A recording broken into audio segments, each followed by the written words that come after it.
مرحبا يا جماعة، إن شاء الله تكونوا بخير وصحة وسلامة. اليوم رح نعمل unboxing. طبعا عندي كتير أغراض بوريكم إياهم. عندي أكتر من 15 إشي.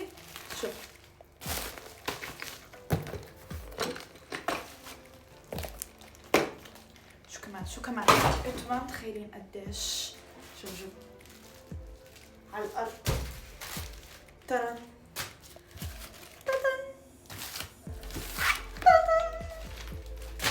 اوكي، خليني احكي لكم هدول شو الاشياء. هاي الاشياء انا طلبتها من النت عشان ازين هاي الغرفة. طبعا زي ما انتم شايفين غرفتي ما فيها اي اشي، الجدار كتير فاضي، فيه بس هاي اللي هي اسمي على اليوتيوب والسوشيال ميديا. فانا حبيت اغيره بحيث اني لما اصور لكم يكون شكله حلو اللي وراي، وبنفس الوقت لما اعطي كلاسات اونلاين يكون حلو المنظر وراي. يلا نغير غرفتي. اول شيء نبدا بالاشياء البسيطه الصغيره، بعدين راح نروح هذا الشيء. شو تتوقعوا هذا الشيء؟ المهم يلا نعمل unboxing. عندي اول شيء هذا، تعالوا نشوف.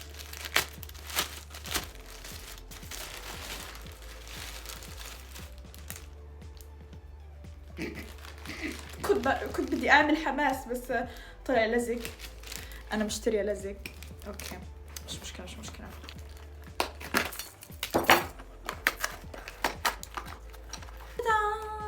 عارفين شو هدول اللي بتعلقوا عليهم الاشياء؟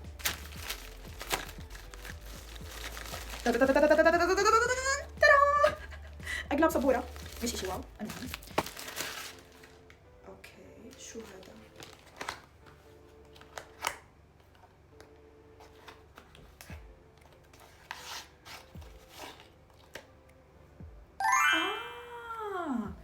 الحين تذكرت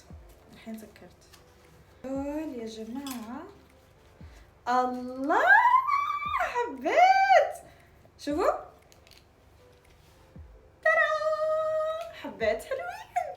اوكي هدول بحيث اني انا اعلقهم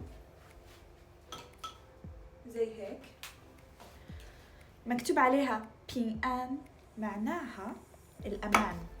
ثاني واحدة عندنا ترى حلوين، حبيت. اوكي هاي تاني اشي. احنا هنفتحهم كلهم وبعدين رح نقرر كيف نوزعهم على هذا الجدار، واتوقع بالاخير رح نشيل هاي ونحطها في مكان تاني في غرفتي، ونحط قبل وبعد. رقم 4. الله هم فوق، هم والذهبيات. اللي بعده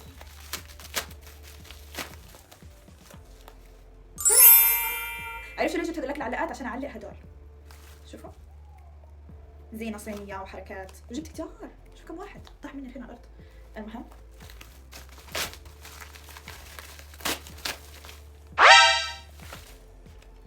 انا ليش جايبه حلقات كتير؟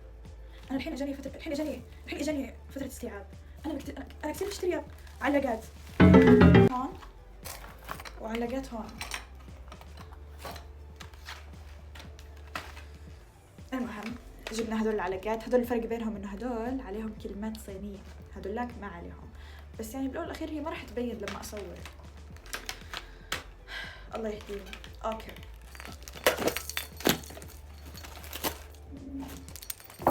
شو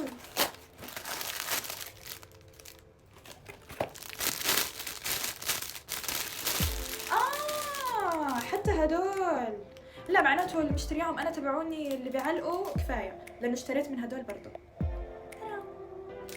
هدول نعلقهم.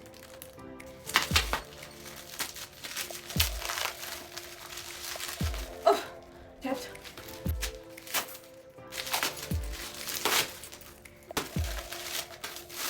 اوف ليش انا بقدر كثير قوي. اوكي هيا فتحنا، تحبوا تشوفوها؟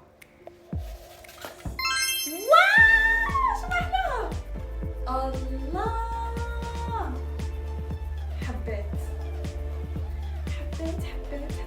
كتير حلوة، بعدين مبين عليها كواليتي. المهم نكمل نشوف. الله حبيت. ما حلوين، حبيتهم.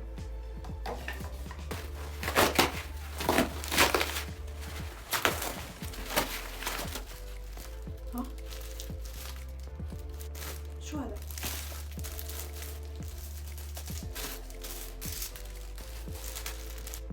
اوكي خليني استوعب شو هذا وارجع لكم. اوكي يا جماعه اكتشفت هي شكلها هيك وهم جايبين لي اياها هيك. شو هذا؟ ما فهمتش. اوكي عبال ما افهم هذيك نفتح هاي. ليتس جو.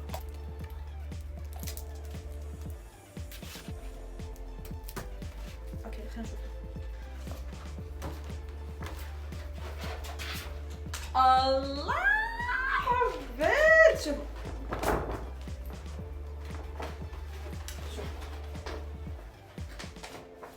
عارفين شو مكتوب عليها؟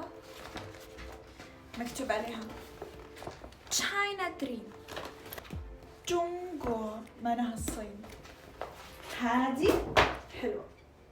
واجينا الحين لأصعب اشي واكبر اشي. دقيقة يا جماعة.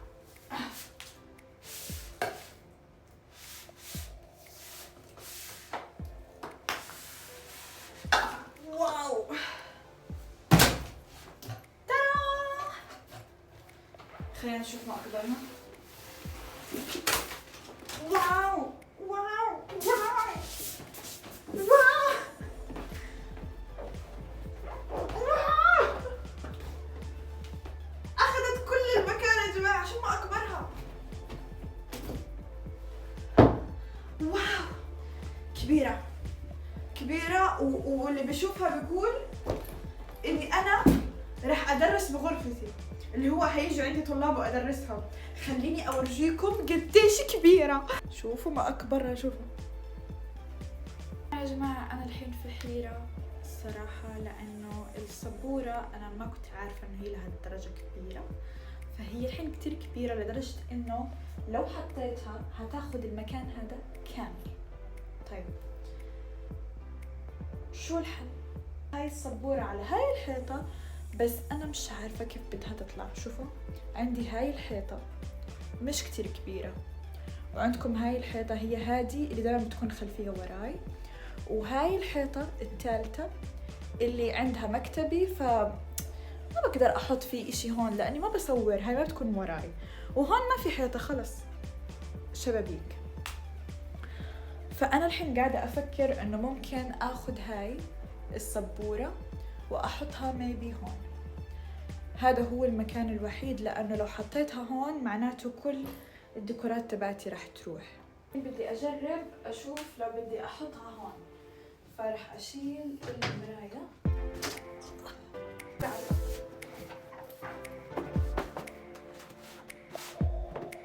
لو حطيتها هيك أتوقع هيك تمام.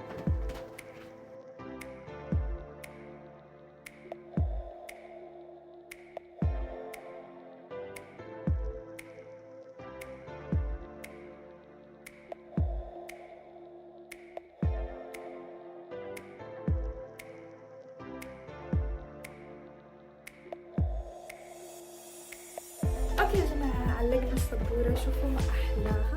خليني اورجيكم شو ما أحلاها. كبيرة وكتير حلوة. حبيت. بس اني ما بدي اشيل هذا، هخلي عمود الشاينا، هحط احس جنبها اعلق هدولاك الحمر.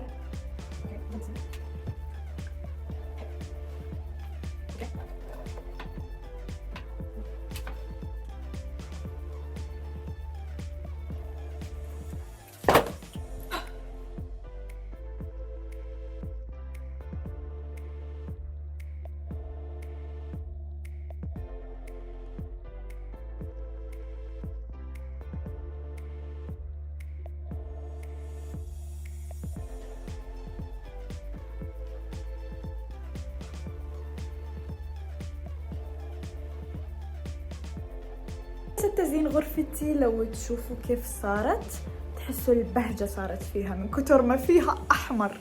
تعالوا أورجيكم النتيجة النهائية.